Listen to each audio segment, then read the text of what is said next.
Hey guys, Ultimate Kill here, and welcome back to the latest video. Now, I know it's been quite a long time since the last time we've talked about some movies, and I noticed that it's 2018 now, and Marvel has quite the lineup of movies that they're going to be coming out with this year, and I just wanted to bring it. It just came to my attention that DC has one movie this year, and that's Aquaman. That's sad, and I'm not counting the Batman Ninja movie. I already know it's gonna be great, but DC only has one live action movie, and that's Aquaman. So over the winter break, I actually thought about something. I thought about what DC could do to make this all better, because right now they're pretty much just trying their hardest to like be Marvel, but they're not ever going to be Marvel, or at least anytime soon. So I've actually made a list of movies that Marvel should make, so you know they won't seem like trash.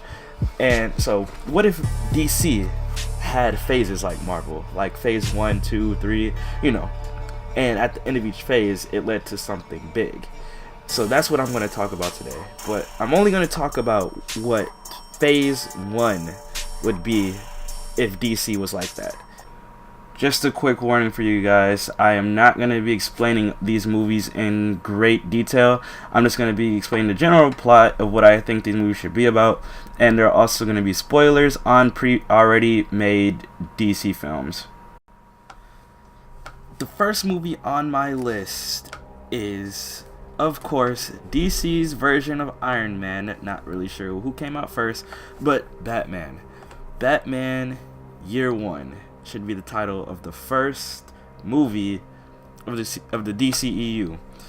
Now, I don't really care if it's Ben Affleck or not. I don't care about the actor right now. I'm just giving a pretty much example on, you know, what it should, you know, be. So, Batman Year One, first year is Batman for Bruce Wayne, and right off the bat, I just want to say there has to be no Joker. Joker has to be a no. Why? Because he's overplayed, he's overdone, he's the same thing every time. All he does is kill people. Batman tries to stop him, he gets away, he escapes, he gets thrown in prison, blah blah blah blah blah. Nobody cares. DC needs to flesh out other characters, like what I think two villains that should be in this movie: Two-Face and the Penguin. Now, I feel like they should be at war with each other in a sense, and Batman is still trying to figure out how, you know, being a superhero works, and he fucks things up at first. And Alfred's trying to talk to him, and he's like, "No, Alfred, I don't need your help," or whatever like that. So he does that, and eventually he stops them, Penguin and Two-Face, but they're not the main villain. The main villain is probably my favorite DC hero villain right now, and that is the Riddler. Now, the Riddler is, to me, the most interesting Batman villain. And if you watch Gotham, the Riddler is amazing in Gotham. Like, amazing. And it made me think, like, if somebody like that was in a Batman movie as the villain, that would be awesome. I would love that. He's crazy, just as crazy as the Joker, isn't afraid to get his hands dirty. Well, he does it in a way that makes it seem like he's not wrong or whatever like that. I think that would be amazing. And a cameo with somebody playing Catwoman. Now, I know you're saying, Catwoman? Why Catwoman? Well, I'm gonna save that for later. If you guys know anything about what's going on with Batman right now, you probably know where this is heading, but I'm not gonna say anything. Just Catwoman needs to be in the movie, and as the Riddler, as the main villain, with two side villains, Two-Face and Penguin, they're at war with each other. Batman tries to stop it, and at the end of the movie, Batman goes to a carnival to see the Flying Graysons, just to have them die by um, by something. I don't know yet, but they die, and then that introduces Dick Grayson as Robin. Now he doesn't have to do much. I just want him to like be involved by the end of the movie. So that's what I think the first DC movie should be. Batman Year One. The second movie of the DCEU should be Nightwing.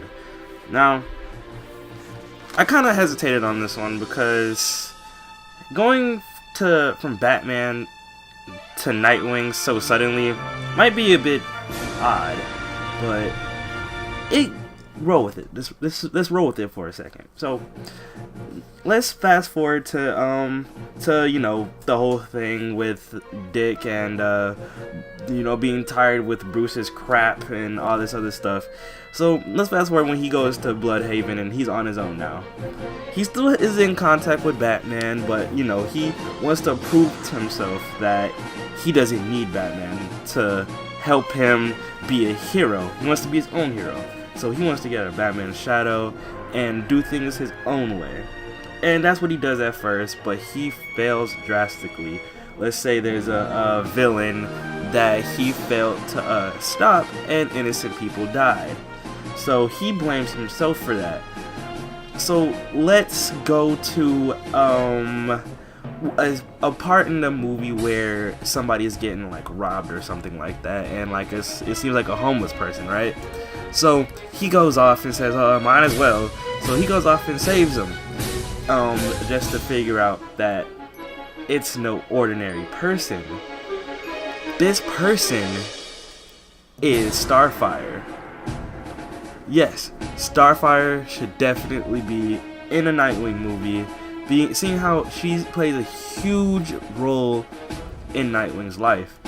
So Nightwing and Starfire, not a Nightwing and Starfire movie, but you know, she's like a, you know, second fiddle to all of this happening. You know, we'll get to her later, but yeah, she's all like, oh, thank you, you know, you're awesome. And then she kind of just follows him around everywhere, and then he says, oh, you can't do all this because, you know, she's trying to hide the fact that she's like really strong because she doesn't like humans yet.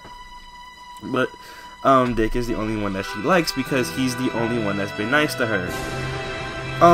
Who should the main villain for this be? Definitely Deathstroke. Deathstroke should definitely be the main villain. He goes toe to toe with Nightwing. Something happens, and you know, he is trying to kill somebody really important, like the mayor of Bloodhaven, and Nightwing has to stop him before something happens. But then Starfire's like, oh, I can help too, and then she like starts flying or something like that. And he's like, what is going on here? I don't understand.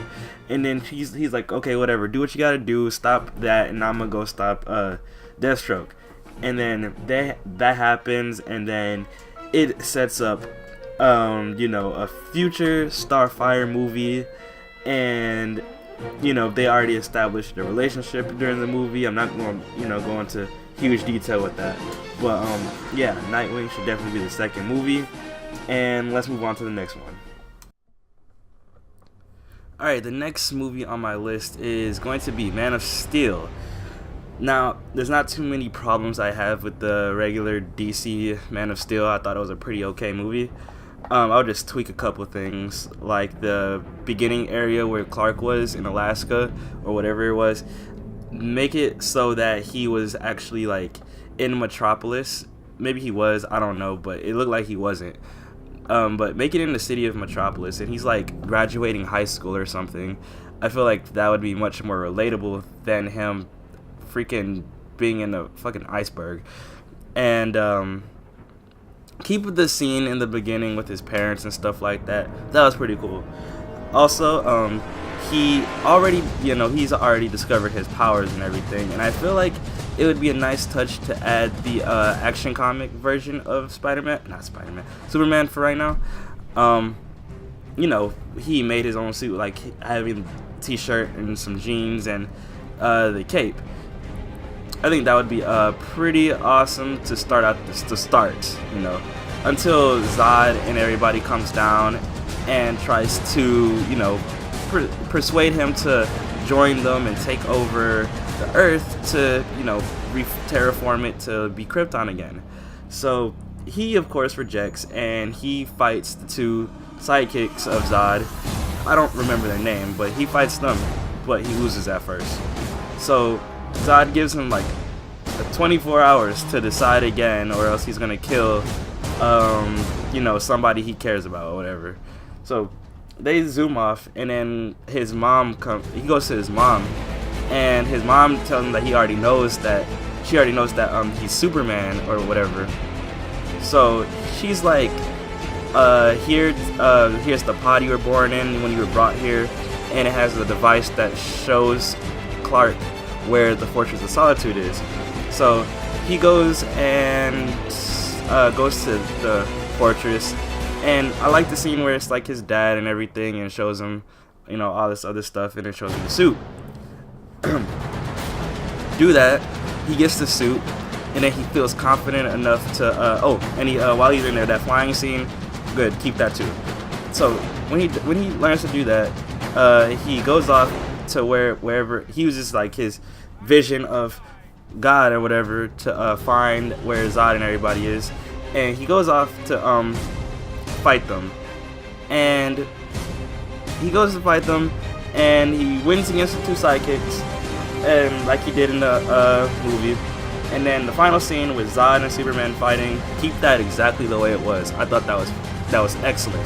That was a fantastic fight scene, and it makes it so that Superman is a lot like Captain America in a way. I feel like Superman in this universe kind of wants to stop the villain at any means necessary, even if it means, you know, destroying buildings and other stuff like that, because he thinks that, you know, any means necessary type of guy, do what you gotta do. Understandable. So when he beats Zod, everybody thinks of him as a god or whatever, and everybody starts to love him, because I feel like they should hate him in the beginning of the movie. So everybody starts to love him, and then the movie will end with him and Lois, you know, blah blah blah, all that crazy, all that jazz. But it has to end after the credits. It needs to end with Metropolis being destroyed, or part of Metropolis being destroyed, and Bruce is sitting like doing that one scene where he looks off into the on one of the buildings, and it says like Wayne Tech or something like that, and then he sees a girl crying, and you know that scene. I'm pretty sure you all seen the movie. So have that scene in the movie, but have it after the credits, as like, you know how Marvel has the after credit scene and all of that stuff. DC should really start doing that and having that scene be a part of it, and then that will set up for the later movie of Batman vs Superman. I'm not going to tell you when that's going to happen, but it'll happen eventually. Alright guys, that's pretty much all we have time for today for part 1. I'm going to make a part 2 explaining the next 3 movies in phase 1. Feel free to like, favorite, or subscribe to my channel, or if you don't, you know, that's cool too. Also check out some of my game playthroughs. We play Mass Effect, Jak and Daxter, stuff like that if you're interested in that. And yeah, I'll see you guys in the next video. Thanks for watching, and I'll see you guys next time.